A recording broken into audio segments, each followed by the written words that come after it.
Casañas Levy. Estamos en comunicación con el doctor José Casañas Levy. Doctor, buen día. Gracias por atendernos, doctor. Buen día, ¿cómo están? Un gusto a las Bien, órdenes. bien.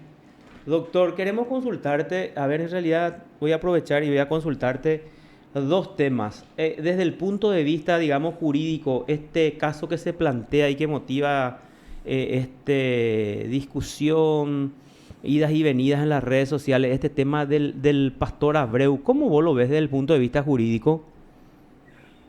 Yo lo que estuve leyendo me da la sensación, porque no tengo ningún expediente para mirar ni nada, pero de lo que estuve leyendo creo que hay más un debate provocado por la desatención del Estado hacia la población antes de este caso, y eso es lo que genera una reacción, ¿verdad? Ujú. Pero desde el punto de vista constitucional y desde el punto de vista legal, yo realmente no veo ningún tipo de irregularidad, salvo que no sabemos, haya existido algún tipo de privilegio o predilección que haga que la cuestión implique una desigualdad, ¿verdad? Mm.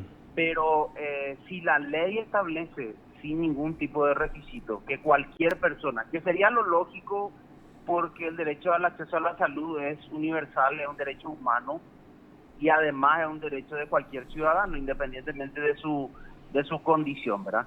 La discusión simplemente, creo yo, tendría que pasar por la cuestión de equidad, Mm. no de igualdad, porque la igualdad la tenemos todos ante la ley.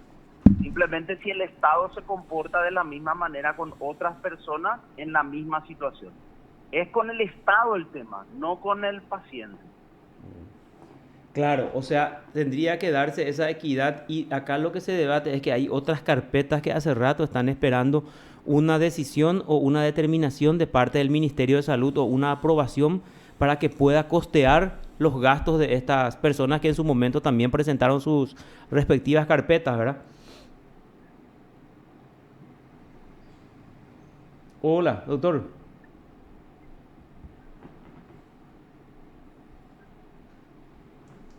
¿Se cortó? Hola. Doctor. Sí, A ver, no sé sí, si escuchaste, ¿verdad? O sea, sí, escuché la primera parte. Bueno, yo repito, a mí lo que me parece es que hay un abandono de parte del Estado hacia la población en general mm, en el tema salud, ¿verdad? Y entonces cuando aparecen casos como este, donde se sospecha mínimamente que puede haber algún privilegio, hay una reacción muy grande, ¿verdad? Y después se pierde de vista ya la discusión de fondo, me parece a mí, porque realmente acá lo que hay que aprovechar es para reclamar una atención en serio para mm, cualquier ciudadano, mm. ¿verdad? Y no por cuestiones que tengan que ver con privilegio o que no lo sabemos realmente, ¿verdad? Hay una suposición pero creo que es una reacción por esa situación, por la situación en que el Estado no se ocupa seriamente del problema de salud. Así mismo es. Ahora, pasando al otro tema, doctor, también, a ver, queremos consultarte cuál es tu opinión y, y tu postura, digamos, con respecto a esta. A ver, un poco, este es un tema que se debate y se toca, se viene tocando desde hace rato. La intervención de los hijos, de los ministros, las esposas o los esposos de los ministros en los procesos judiciales. Sí, bueno, es un tema extremadamente sensible, primero. Segundo, hay una tradición o antecedentes realmente muy negativos, en el sentido que hay una historia, digamos, de personas que han aprovechado esos vínculos para poder ganar juicios o tener más influencia en algún proceso. Eso es un hecho que se sabe en tribunales, ¿verdad? Ujú. Entonces, lastimosamente no hay una conducta ética de los mismos ministros, ¿verdad? Mm. Eh, por ejemplo, no es admisible que parientes o familiares de ministros ocupen cargos en el Poder Judicial. Yo creo que eso es totalmente antiético, Y podrán decirme, bueno, pero si cumple el requisito y es una persona inteligente y es una persona honesta, es que no pasa por ahí. Pasa por el hecho que no tiene que ocupar ningún cargo mientras su esposo, su hermano, su hijo, su papá ocupe un cargo de ministro. Porque sí o sí eso se genera o genera una desconfianza hacia el propio mérito del que ocupa el lugar, ¿verdad? Porque se sospecha de que lo hizo con ayuda. ¿Por qué se sospecha? Y eso es algo similar a lo que estuvimos hablando recién. Porque el trato no es equitativo con otras personas.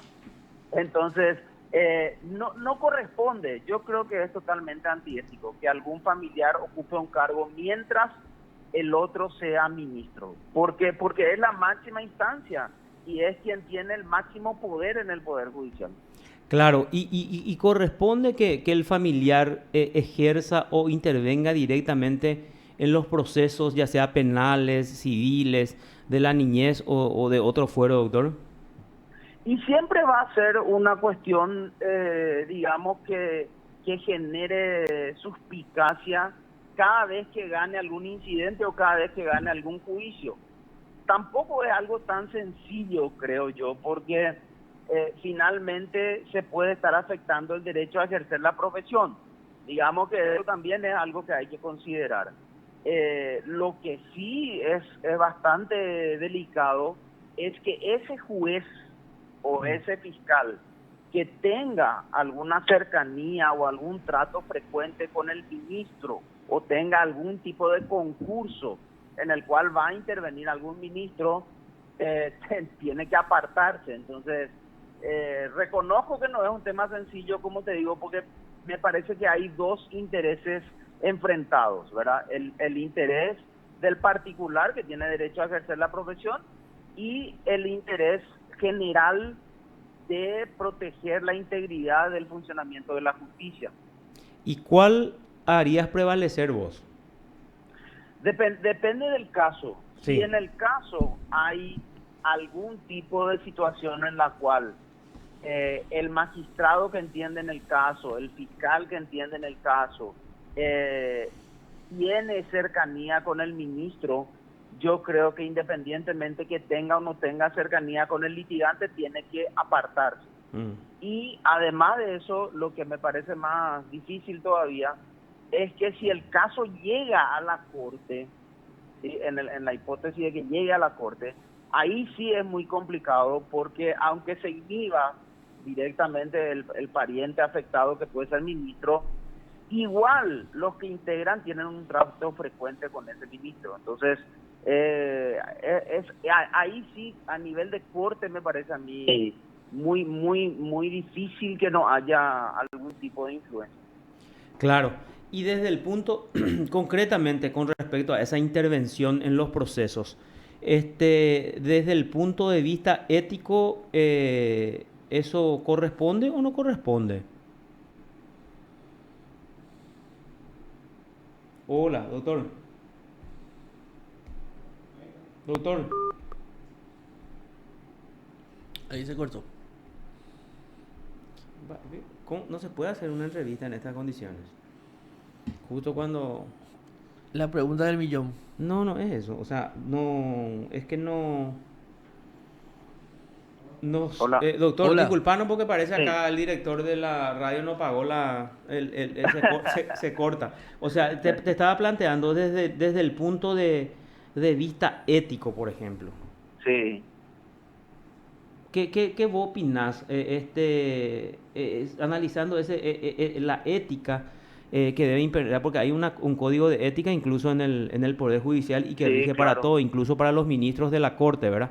Sí, claro. Entonces, desde ese punto de vista, ¿cómo vos lo ves? Bueno, el código de ética que es sumamente importante, más importante de lo que la gente a veces cree, Sí. porque, por ejemplo, en Colombia tenían un sistema de corrupto en el ámbito público muy similar al nuestro, ¿verdad? Uh-huh. Hace 30 o 40 años. Y ellos modificaron esa realidad justamente con la cuestión ética.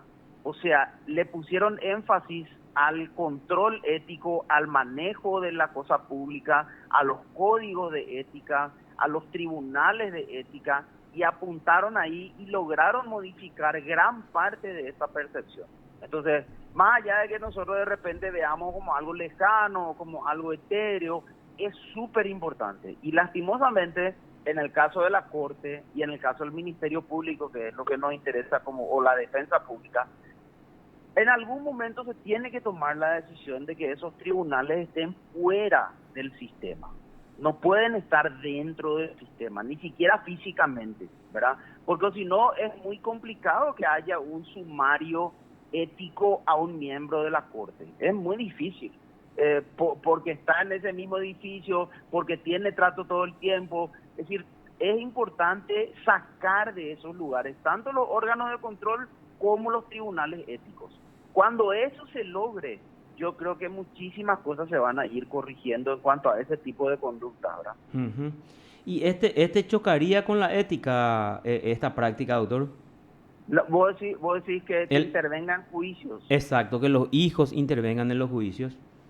Bueno, repito, si el caso llega a la Corte, yo creo que no pueden intervenir.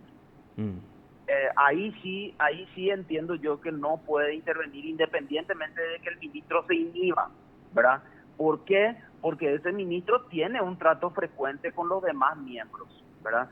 Entonces es muy poco probable que no haya una influencia, aunque no sea expresamente dicha, ¿verdad? O sea, la persona que recibe el caso de donde interviene el hijo de un ministro o la esposa de un ministro, necesariamente va a estar influenciado. Es imposible que no lo esté.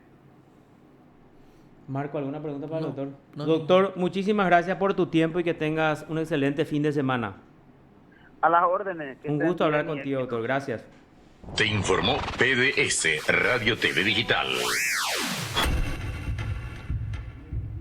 Sí, el doctor Casañas Levy. José Casañas Levy.